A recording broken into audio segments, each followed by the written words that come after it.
అయితే హెలికాప్టర్ మీద మాట్లాడండి కదా, మాట్లాడితే దుద్దుల శ్రీధర్బాబు చెప్తున్నాడు హెలికాప్టర్ వాడితే తప్పేంటి, పనుల్లో వేగం పెరుగుతుంది, ఒకసారి 4-5 పనులు జరుగుతాయి, ఉద్దేశపూర్వకంగానే కాంగ్రెస్ బదనాలు చేస్తున్నారు. మీరు సొక్కం పూసలు మిమ్మల్ని బదనాలు చేస్తున్నారు. హెలికాప్టర్ వాడితే తప్పేదంట. దేనికి వాడాలి హెలికాప్టర్? హెలికాప్టర్ వాడితే తప్పేం కాదు, మీ పైసలు పెట్టుకొని వాడురి, మీ సొంత పైసలు జేబులోకి వెళ్ళి పెట్టుకొని మీ పార్టీ ఫండ్ పెట్టుకొని వాడుకోరి, ఎవ్వడతున్నాడు. తెలంగాణ ప్రజల సొమ్ముతో మీరు హెలికాప్టర్ వాడుకురి, వాడితే తప్పేది. ఒకసారి 2 పనులు, ఏ పనులు అయినా చూపించండి, ఒక్కటి చూపించండి.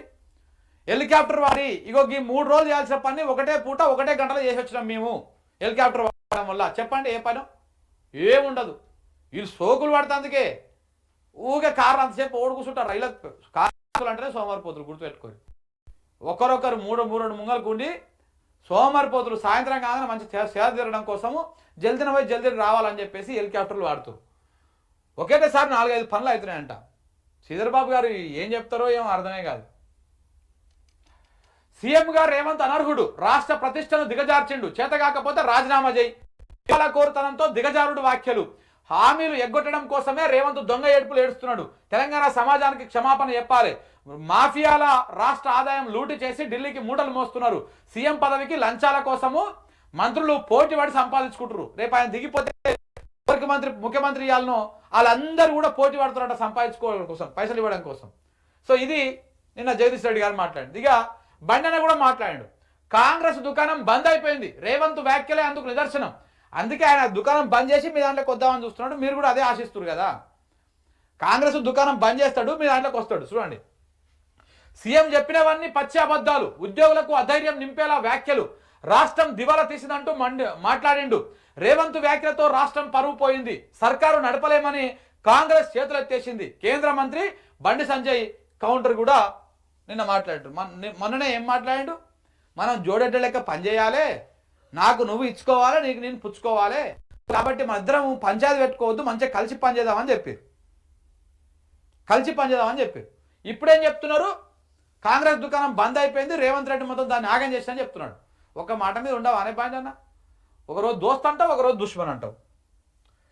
జనానికి క్షమాపణ చెప్పి రాజీనామా చేయి. నీ మాటల వల్ల ప్రజల ఆత్మస్థైర్యం దెబ్బతింటున్నది. అత్యధిక వరి పండించే రాష్ట్రం తెలంగాణ. 1,00,000 కోట్ల బడ్జెట్ 3 లక్షల కోట్లకు పెరగడం దివాలానా? సీఎం రేవంత్ రెడ్డి పైన ఎంపీ ఈటల రాజేందర్ కూడా ఫైర్ అయ్యిండు. ఇక దివాలా తీసిందనడం రేవంత్ పెద్ద స్కెచ్, ఇచ్చిన హామీలను తప్పించుకునే ప్రయత్నం, గ్యారంటీలను తుంగలో తొక్కేటువంటి డ్రామా, పాలన చేతకాకపోతే రిజైన్ చెయ్యి, ప్రజల పక్షాన బీజేపీ పోరాటం చేస్తున్నది, కాంగ్రెస్ ప్రభుత్వం మెడలు వంచుతాం, బీజేపీ నేత ఏరెడ్డి మహేశ్వర్ రెడ్డి మాట్లాడినటువంటి మాటలు. ఇక ఆర్టీసీ సమ్మె నిన్న ఆగిపోయింది.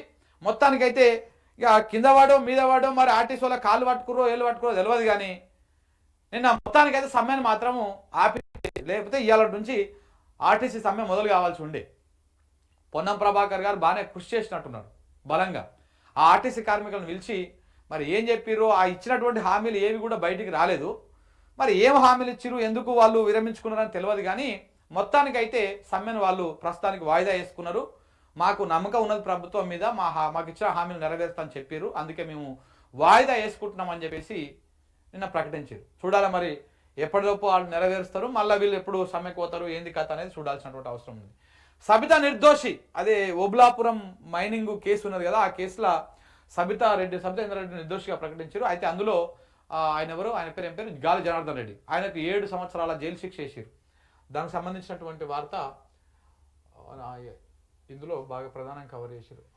అందాల పోటీల వార్త ఫస్ట్ వేసుకున్నారు.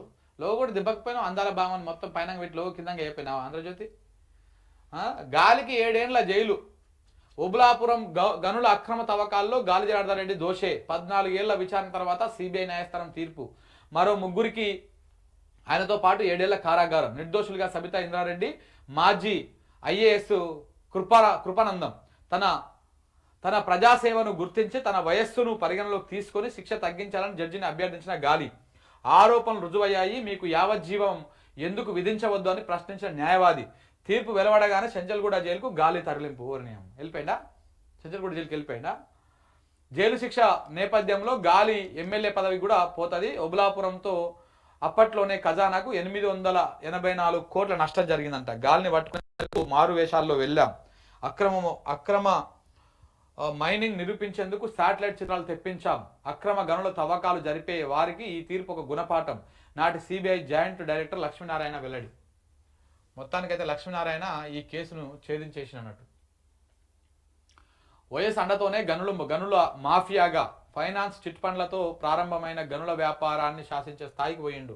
ఇంట్లో బంగారు సింహాసనం, సొంత హెలికాప్టర్లో కర్ణాటక సెక్రటరియట్కు 4,000 కోట్ల విలువైనటువంటి ఖనిజాల అక్రమ తవ్వకం, ఇతర భూముల్లో చొరబడి మైనింగ్, బెయిల్ కోసం జడ్జికే లంచం ఇవ్వజూపిన గాలి జనార్దన్. సో మొత్తానికైతే నాకు 7 ఏళ్ల జైలు శిక్ష పడ్డది గాలి జనార్దన్ రెడ్డికి. నిన్న చెంచల్గూడ జైలు కూడా తరలించేసిరంట.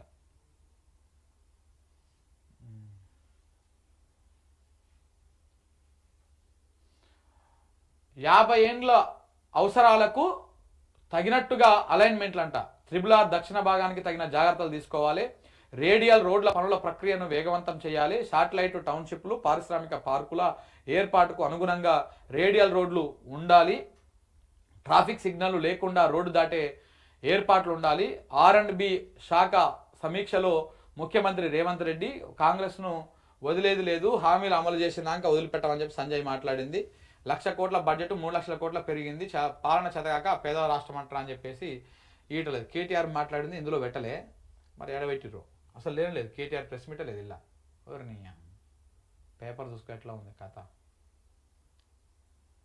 అట్లా ఈ ఆంధ్రజ్యోతి పేపర్లో కేటీఆర్ నిన్న ప్రెస్ మీట్ పెట్టి అంతా చెప్తే ఆ ముచ్చటే రాయాలి అసలు ఇలా.